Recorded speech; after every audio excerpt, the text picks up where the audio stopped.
हरे कृष्णा। आप सभी भक्तों को जो भगवत गीता पारायण कक्षा में आ रहे हैं उन सभी का भी स्वागत करती हूँ, और जो उस भगवत गीता कक्षा से नहीं भी जुड़े हुए, जो भी भगवत गीता जी के प्रति अपनी श्रद्धा और निष्ठा रखते हैं, उन सभी को मैं बहुत बहुत प्रणाम करती हूँ। आज हम जो अपनी कक्षा है उसको आगे बढ़ाते हुए भगवत गीता जी के दूसरे अध्याय के 69वें 69 नंबर श्लोक से प्रारंभ करेंगे, और उससे पहले हम करेंगे मंगलाचरण। ओम अज्ञानतिमिरान्धस्य ज्ञानाञ्जनशलाकया चक्षुरुन्मीलितं येन तस्मै श्रीगुरुवे नमः। श्रीचैतन्यमनोभीष्टं स्थापितं येन भूतले स्वयं रूपः कदा मह्यं ददाति स्वपदान्तिकम्। हे कृष्ण करुणा सिन्धु दीनबन्धु जगत्पते गोपेश गोपिका कान्ता राधा कान्ता नमस्तुते। तप्त कांचन गौरांगी राधे वृंदावनेश्वरी वृषभानुसुते देवी प्रणमामि हरिप्रिये। वाञ्छाकल्पतरुभ्यश्च कृपा सिन्धुभ्येव च पतितानां पावनेभ्यो वैष्णवेभ्यो नमो नमः। हरे कृष्णा कृष्ण कृष्णा हरे हरे, हरे राम राम राम हरे हरे, हरे कृष्णा। अब हम आज 69वें श्लोक से 69 नंबर श्लोक से प्रारंभ कर रहे हैं भगवत गीता जी के दूसरे अध्याय को। इससे पहले हमने देखा कि भगवान ये बता रहे हैं कि किस प्रकार से जो इंद्रियां हैं उसके ऊपर अपना संयम रखना चाहिए, और यह भी कि इंद्रियों पर जो संयम रखा जाता है वो भी भगवान की कृपा से ही रख पाते हैं। यदि उनकी कृपा नहीं होती तो फिर हम इंद्रियों पर अपना नियंत्रण भी नहीं रख पाते हैं। तो इंद्रियों का जो दमन है वो किसी भी प्रकार से मानवीय प्रयासों से नहीं किया जा सकता, ये हमने पिछली बार पढ़ा था। आज अब भगवान जो हैं वो ये बता रहे हैं कि जो मुनि होता है और जो सामान्य व्यक्ति होता है उन दोनों में क्या अंतर है। तो भगवान बता रहे हैं, या निशा सर्वभूतानां तस्यां जागर्ति संयमी यस्यां जागृति भूतानि सा निशा पश्यते मुनिः। अर्थात जो सब जीवों के लिए रात्रि है और आत्म संयमी के लिए वह जागने का समय है, और जो समस्त जीवों के जागने का समय है वह आत्म निरीक्षक मुनि के लिए रात्रि है। अब ये कैसे होता है? अब आप ये मत समझ लीजिएगा कि जो ये सारे पब में और शाम को रात को जो पार्टी करते हैं, रात वाली पार्टी जो होती है उसमें वो सारे जाग रहे होते हैं, तो वो कहेंगे कि देखो हम तो मुनि हैं, जिस समय सारा संसार सो रहा है उस समय हम जाग रहे हैं, और जिस समय सब सो रहे हैं, मतलब जब सब सो रहे हैं तो हम जाग रहे हैं, जब सब जाग रहे हैं तो हम दिन में सो रहे हैं। तो इसका मतलब तो ये है कि भगवत गीता में कहा गया है कि जो जिस समय सारे सो रहे हों उस समय जो जाग रहा है वो क्या है? वो मुनि है। तो ऐसा नहीं है। यहाँ पर सोने और जागरण का अर्थ क्या है? यहाँ पर भगवान ये बता रहे हैं कि दो प्रकार के मनुष्य होते हैं। दो प्रकार मनुष्यों की जो दो श्रेणियां होती हैं। एक श्रेणी क्या है कि वो श्रेणी है कि एक श्रेणी जो है वो इंद्रिय तृप्ति के लिए भौतिक कार्य करने में निपुण है। अपनी इंद्रिय तृप्ति जो भी उसको चाहिए वो उसके लिए भौतिक कार्य करने के लिए वो निपुण है ना। तो एक तो इंद्रिय के लिए, इंद्रिय तृप्ति के लिए भौतिक कार्य करने के लिए निपुण है, और जो दूसरा है, दूसरी जो श्रेणी के मनुष्य हैं वो आत्मनिरीक्षक हैं। वो अपना निरीक्षण करते हैं और वो आत्म साक्षात्कार के अनुशीलन के लिए जागते हैं। इसका अर्थ ये हुआ कि जो विचारवान पुरुष होता है, विचारवान यानी कि जो जानता है, जो कि बुद्धि अपनी प्रयोग करता है, वो ये जानता है कि जो ये उनके जो कार्य होते हैं वो भौतिकता में जो लोग लीन हैं उनके प्रति क्या होता है, वो उनके लिए रात्रि के समान है। और भौतिकवादी व्यक्ति जो हैं वो ऐसी जो आत्मनिरीक्षक वाले जो मुनि हैं वो उनके लिए रात्रि के समान है। इसका अभिप्राय क्या हुआ कि देखिए, जो इंद्रिय तृप्ति के अंदर जो अपने सारे जो भौतिक विषय हैं उनके अंदर जो लगा रहता है, जो उनके प्रति जो है वो सदैव सजग रहता है, उनके प्रति जो लगा हुआ है, वो क्या करता है कि वो अपना तो कभी परीक्षण करता ही नहीं है। वो ये सोचता ही नहीं है कि वो एक आत्मा है। उसको तो सब कुछ जो है वो यही शरीर लग रहा है ना, तो वो अपनी इंद्रिय तृप्ति के लिए उसमें लगा हुआ है और कठोर जो परिश्रम है वो करता जा रहा है। तो अब वो क्या होता है कि वो, क्योंकि जो भौतिकवादी है वो आत्म साक्षात्कार के प्रति एकदम अनभिज्ञ है। इसका मतलब है वो सो रहा है। अब ये जो भौतिकवादी व्यक्ति है ये इंद्रिय तृप्ति के पीछे ही पड़ा हुआ है और उसी के लिए वो बहुत ही कठिन परिश्रम कर रहा है, कुछ बहुत ही कठिन परिश्रम कर रहा है और इसके साथ साथ वो उसी में लीन है। उसको जो है वो आत्मनिरीक्षण, आत्म साक्षात्कार, आत्मा, मैं आत्मा हूँ, इस सब के जो भी दर्शन है उसके से कुछ लेना देना नहीं है। वो तो अपने में ही इसी में काम में लगा हुआ है और वो उसी स्वप्नावस्था में ही, क्योंकि वो सुप्तावस्था है वास्तव में। जो दर्शन कहता है, जो वैदिक शास्त्र कहता है, जो भगवत गीता कहती है, उसके अनुसार यदि हम भौतिक कार्यों में, मेटीरियलिस्टिक वर्ल्ड में बिजी हैं और हम सिर्फ उसी को ही अपना सब कुछ मान रहे हैं और हम ये मान रहे हैं कि यही सब कुछ है, इसी से ही हमें सब कुछ मिलना है और यही जन्म है, आखिरी जन्म है ना, ये जो शरीर समाप्त होगा तो हमारी भी मृत्यु हो जाएगी, जबकि ऐसा नहीं है। भगवत गीता कहती है कि शरीर के नष्ट हो जाने से भी आत्मा नष्ट नहीं होता और मैं आत्मा हूँ, मैं शरीर हूँ ही नहीं। तो इसलिए मैं आत्मा के स्तर पर क्या हूँ, नित्य हूँ, शाश्वत हूँ। मुझे कोई भी नहीं मार सकता, मुझे कोई ना वध कर सकता है, मुझे किसी भी प्रकार से कोई हानि नहीं पहुंचा सकता, क्योंकि मैं निर्विकार आत्मा हूँ, मैं शरीर नहीं हूँ। ये ज्ञान जो है वो भौतिक जो वादी जो व्यक्ति है, जो इस मटेरियलिस्टिक वर्ल्ड में एकदम डूबा हुआ है, आकंठ डूबा हुआ है, लीन है, उसको कुछ समझ में नहीं आता और वो इसी सुप्तावस्था में है।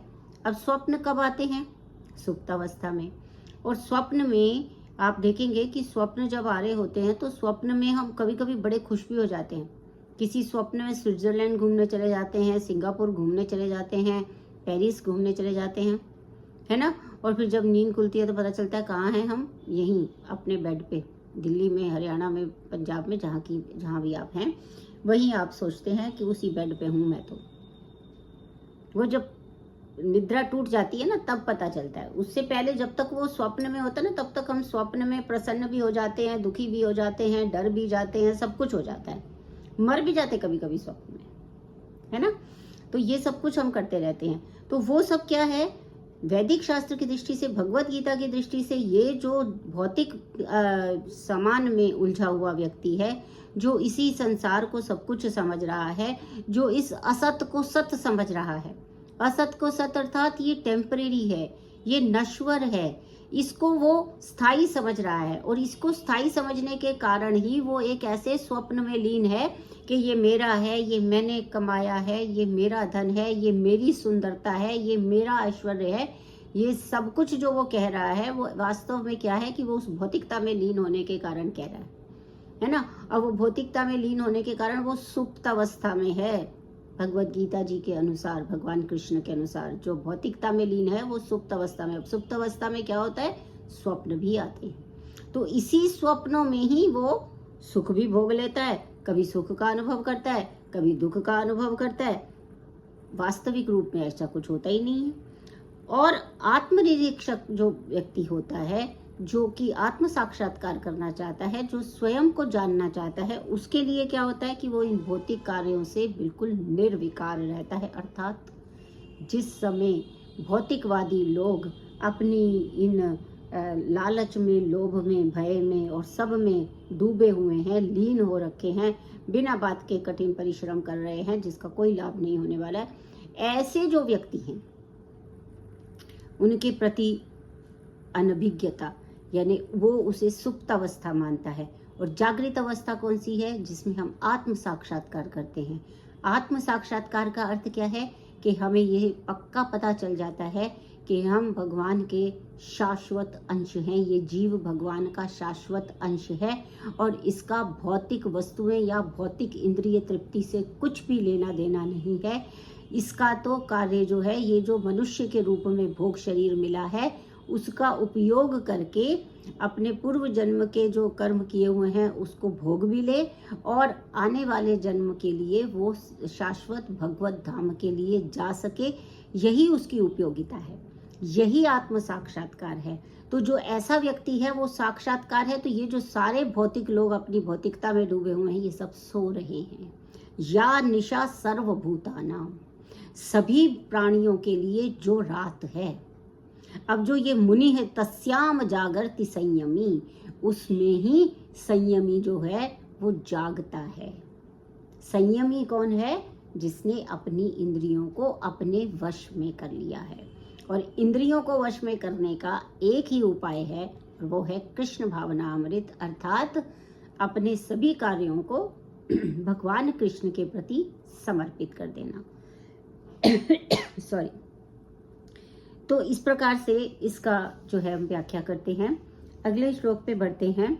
आपूर्यमाणम चल प्रतिष्ठम समुद्रम आपा प्रविशन्ति यद्वत् तद्वत् कामायम प्रविशन्ति सर्वे स शांतिम आपनोति न काम कामी। 70वां श्लोक, 70 नंबर श्लोक। जो पुरुष समुद्र में निरंतर प्रवेश करने वाली नदियों के समान इच्छाओं के निरंतर प्रवाह से विचलित नहीं होता और जो सदैव स्थिर रहता है, वही शांति प्राप्त कर सकता है।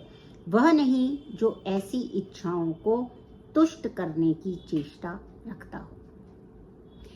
तो अब क्या कह रहे हैं भगवान की, जैसे उन्होंने एक इसमें एनालॉजी दी है, एक समुद्र की एनालॉजी है कि जैसे समुद्र बहुत ही विशाल होता है, बहुत ही विशाल समुद्र है, उसमें बहुत सारा जल रहता है। पर वर्षा ऋतु में क्या होता है, जैसे आजकल वर्षा ऋतु चल रही है, आज इस बार तो भगवान जो है वो, हम दिल्ली में बैठे हैं तो दिल्ली में काफ़ी इस बार वर्षा हुई है। वैसे तो सभी स्थलों पर वर्षा हुई है, पर कहीं कहीं अतिरेक से बाढ़ भी आ गई है। तो वैसा नहीं, अब दिल्ली में तो बारिश ऐसी वर्षा हुए शायद कई वर्ष बीत गए हैं, पर इस बार जो है वो काफ़ी अच्छी वर्षा हो रही है। तो अब क्या है कि समुद्र जो है, समुद्र जब वर्षा का समय होता है तो समुद्र में भी पानी गिरता है और बहुत सारा पानी गिरता है। लेकिन समुद्र में क्या होता है, अधिकाधिक जल तो भर जाता है, तब भी जो सागर होता है वो स्थिर रहता है, वो शांत रहता है। उसमें ऐसा कोई उबाल नहीं आ जाता कि भाई अब बहुत सारा पानी आ गया तो वो अपने तटों से बाहर चला जाए, ऐसा नहीं होता। वे अपने तट की सीमा का उल्लंघन सामान्यतः नहीं करता है। और यही स्थिति जो है वो कृष्ण भावना अमृत व्यक्ति की है। क्योंकि एक बहुत ही सामान्य बात है कि जब तक हम इस मानव शरीर में रहते हैं ना, तब तक हमें इंद्रिय तृप्ति करने की कामना होती ही रहेगी। इंद्रिय तृप्ति के लिए शरीर की जो मांग है ना, इस शरीर की मांग हमेशा बनी रहेगी। एक बड़े छोटा सा उदाहरण है, हम सारा दिन, हम जब भी भोजन करते हैं उसमें भोजन की, शरीर जो है वो भोजन की मांग करता है ना, मांग करता है, हम उसकी पूर्ति कर देते हैं। थोड़ी देर बाद वो फिर वही मांग करता है, फिर हम उसकी पूर्ति कर देते हैं। तो आप देखेंगे कि जब से हम पैदा हुए हैं, जब से हम इस भौतिक शरीर में, इस संसार में आए हैं, जब से हम भौतिक शरीर में आए हैं, तब से तो हम यही कर रहे हैं। कभी हमारा शरीर पानी मांगता है, कभी हमारा शरीर भोजन मांगता है, कभी हमारा शरीर आराम मांगता है, कभी हमारा शरीर बाहर घूमना मांगता है, कभी हमारी आंखें जो हैं उपवन देखना मांगती हैं, तो कभी हमारी आंखें जो हैं वो बंद हो जाना चाहती हैं, कभी हमारे श्रवण जो हैं वो बहुत सुंदर संगीत सुनना चाहते हैं, और कभी कभी हम चाहते हैं कि सारी आवाज़ें बंद कर दो, बिल्कुल शांत रहो, हमें शांति चाहिए। तो जब तक शरीर है, इसका मतलब ये हुआ, जब तक शरीर है तब तक इंद्रिय तृप्ति की कामना, मतलब शरीर तो करता ही रहेगा, शरीर तो करेगा ही ना कामना। अगर शरीर को आगे बढ़ना है तो नेचुरली उसको न्यूट्रिशन चाहिए, वो तो फिर खाना मांगेगा ना। अब उसको प्यास लगी है तो वो पानी मांगेगा। तो इसलिए शरीर, जब तक शरीर है तब तक ये सारा कुछ चलता ही रहेगा। तो अब क्या कहते हैं कि इसलिए, किंतु जो भक्त होता है, भक्त जो है वो पूर्ण है अपने आप में, तो अपनी पूर्णता के कारण ऐसी इच्छाओं से वो कभी विचलित नहीं होता है।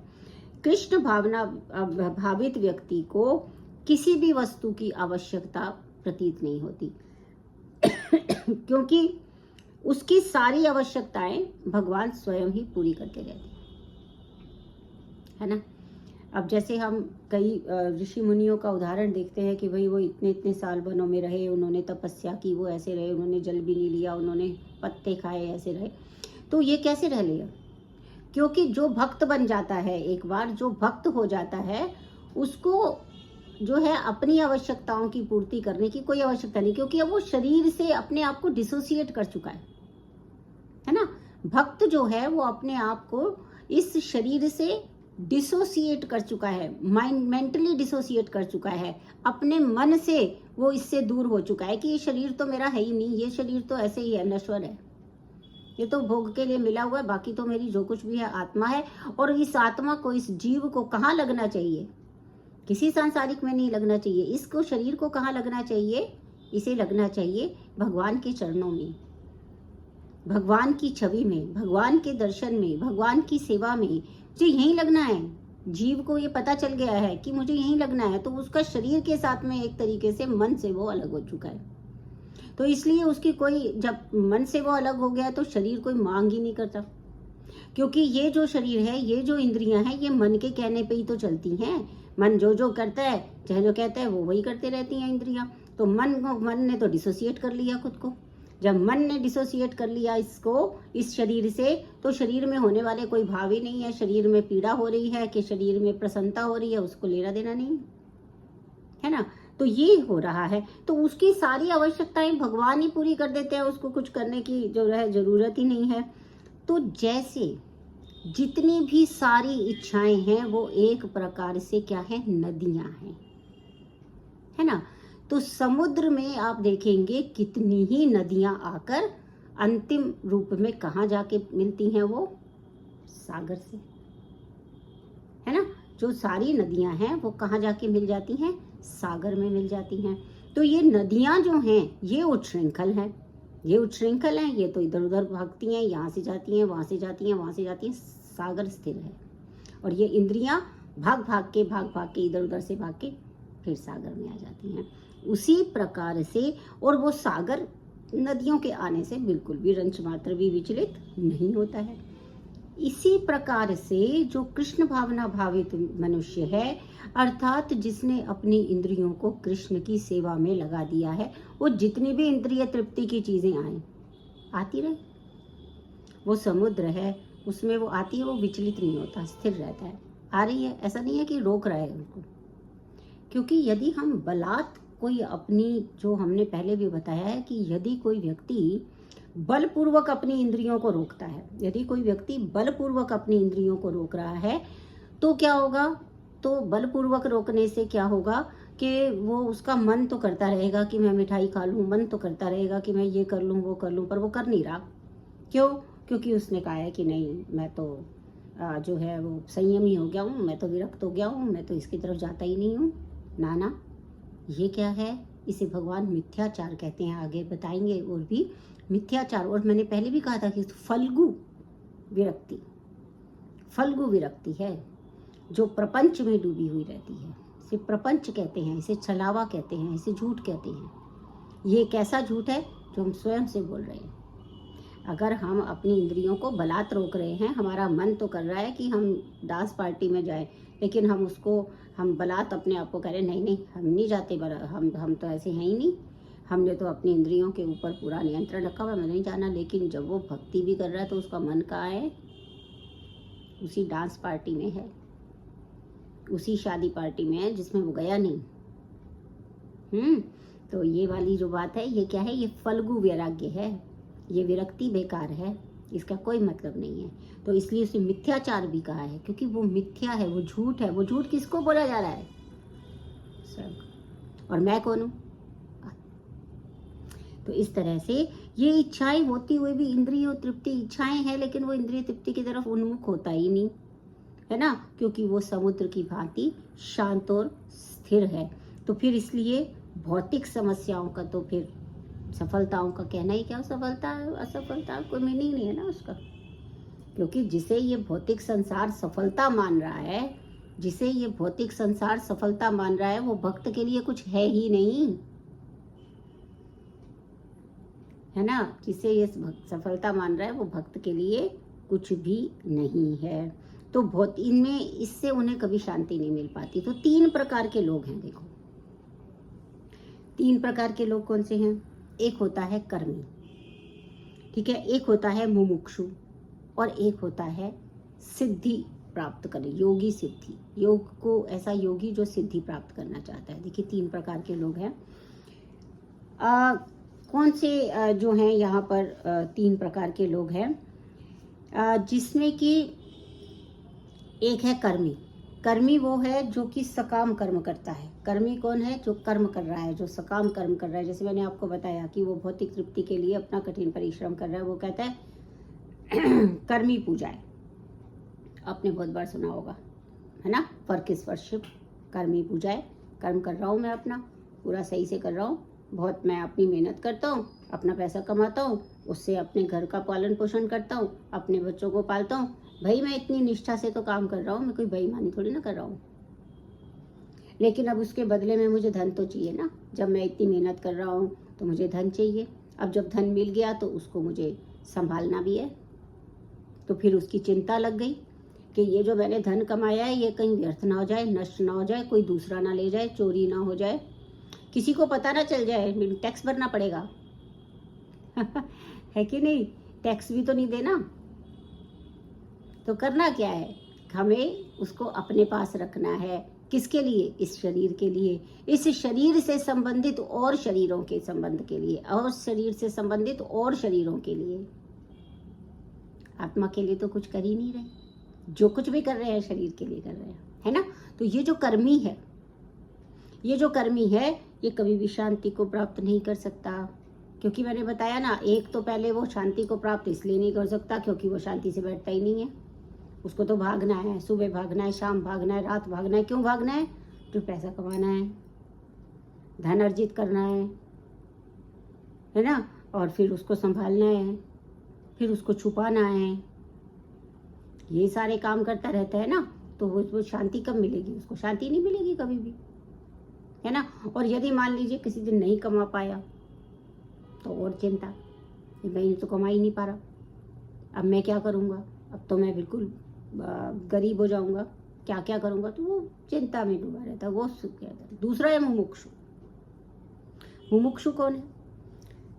जिसको मोक्ष प्राप्त करने की इच्छा है, लेकिन इच्छा तो है ना, अब उसे मोक्ष प्राप्त करना है। उस मोक्ष प्राप्ति के लिए वो विविध प्रकार के वैदिक अनुष्ठानों में लगा रहता है। ये यज्ञ करेंगे, वो अनुष्ठान करेंगे, इस भगवान को प्रसन्न करेंगे, उस देवता को प्रसन्न करेंगे, इस देवता को प्रसन्न करेंगे।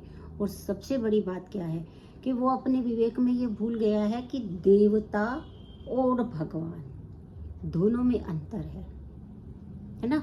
जो देवता है वो क्या है? भगवान के प्रतिनिधि हैं, है ना। भगवान ने अपने उनके ना वो बांट रखे हैं, विभाग बांट रखे हैं कि भाई तुम वर्षा के देवता बन जाओ, तुम धन की देवी बन जाओ, तुम समृद्धि की देवी बन जाओ, तुम ज्ञान की देवी बन जाओ, है ना। तुम किसकी देवी बन जाओ? तुम जो है सौंदर्य की देवी बन जाओ, तुम वृक्षों की देवी बन जाओ, है कि नहीं। तो ये सारे क्या हैं? ये सब देवता हैं। तुम कल्याण के देवता बन जाओ, तुम पालन के देवता बन जाओ, तुम कुबेर बन जाओ, ठीक है ना। तो क्या बन जाओ? यानी कि अपने प्रतिनिधि, अपने विभाग, इस संसार में जो है सारे विभाग बांट दिए उन्होंने। लेकिन प्रतिनिधि क्या होता है? किसी का जो प्रतिनिधि होता है वो कैसा होता है? प्रतिनिधि तभी काम कर सकता है ना जब उसका स्वामी उसको कहेगा। जिसका वो प्रतिनिधि है, जब तक वो नहीं कहेगा आपको कुछ मिल सकता है? नहीं मिल सकता। इसलिए कितना भी देवताओं की पूजा करो, देवताओं की पूजा से मना नहीं करते भगवान, भगवान कह रहे करो, लेकिन ये है कि वो भी नश्वर है। क्योंकि आपने वो उससे क्या छोटी छोटी चीजें मांग रहे हैं, छोटी छोटी चीजें मांग रहे हैं, है ना, और उससे फिर प्रसन्न हो रहे हैं। लेकिन वहां जहां पे भी मैक्सिमम लेवल पे भी पहुंच जाएंगे ना, तो भी नीचे गिरेंगे। तो वो मुमुक्षु है, मोक्ष की इच्छा करता है, उसके लिए विभिन्न प्रकार के कर्मकांड करता है, बहुत सारा जो है अष्टांग योग करता है, सब कुछ करता है। किस लिए? कि वो उसको एक जन्म मरण के चक्कर से छुट्टी मिल जाए, तो उसको क्या प्राप्त हो जाए? मोक्ष प्राप्त हो जाए। तो वो मुमुक्षु है। उसे भी कभी भी जो है वो उसकी भी इच्छाएं हमेशा अपूर्ण रहती हैं। मोक्ष की प्राप्ति करने के लिए जाता है तो उसकी भी इच्छाएं हमेशा अपूर्ण रहती हैं। और एक योगी है। अब योगी कौन सा है? वो योगी क्या चाहता है? सिद्धि, है ना। कौन कौन सी सिद्धियां होती हैं? मैं छोटा हो जाऊं, सूक्ष्म हो जाऊं, मैं अव्यक्त हो जाऊं, दिखाई ना दूं, मैं स्थूल हो जाऊं, मैं विभू हो जाऊं, मैं दूसरे के हृदय में प्रविष्ट होकर उसके मन की बात जान लूं, ठीक है ना। अभिनिवेश यानी कि मैं कर दूं, अणिमा, लघिमा, है ना, और अंतः प्रवेश, ठीक है। और इस तरीके की 8 सिद्धियां होती हैं। तो इन सिद्धियों को प्राप्त करने के लिए वो योग करता है। लेकिन है क्या? ये भी इच्छा है। ये सिद्धियों को प्राप्त करके करना क्या चाहता है? ये सिद्धि प्राप्त करके क्या करना चाहता है? समाज में अपनी प्रतिष्ठा बनाना चाहता है, समाज के लोगों को अपना चमत्कार दिखाना चाहता है, समाज के लोगों को ये झूठ बताना चाहता है कि देखो मेरे में कितनी शक्ति है, मैं भी भगवान हूँ, मेरे पास तो इतनी शक्तियाँ होती है, किसी के पास है ही नहीं, मेरे पास है। तो ये जो योगी सिद्धि कामी है, ये सभी अपनी अपूर्ण इच्छाओं के कारण दुखी रहते हैं, ठीक है। कृष्ण भावना अमृत भावित पुरुष जो है वो भगवत सेवा में ही सुखी रहता है, उसकी कोई इच्छा नहीं होती। और वस्तुतः वह तथाकथित मोक्ष, इस भव बंधन के मोक्ष भी नहीं चाहता हो। जो भगवत प्रेम में चला जाता है वो मोक्ष भी नहीं चाहता है। कृष्ण के भक्तों की कोई भौतिक इच्छा नहीं रहती है, इसीलिए वो सदैव शांत रहते हैं। तो आज के लिए इतना ही।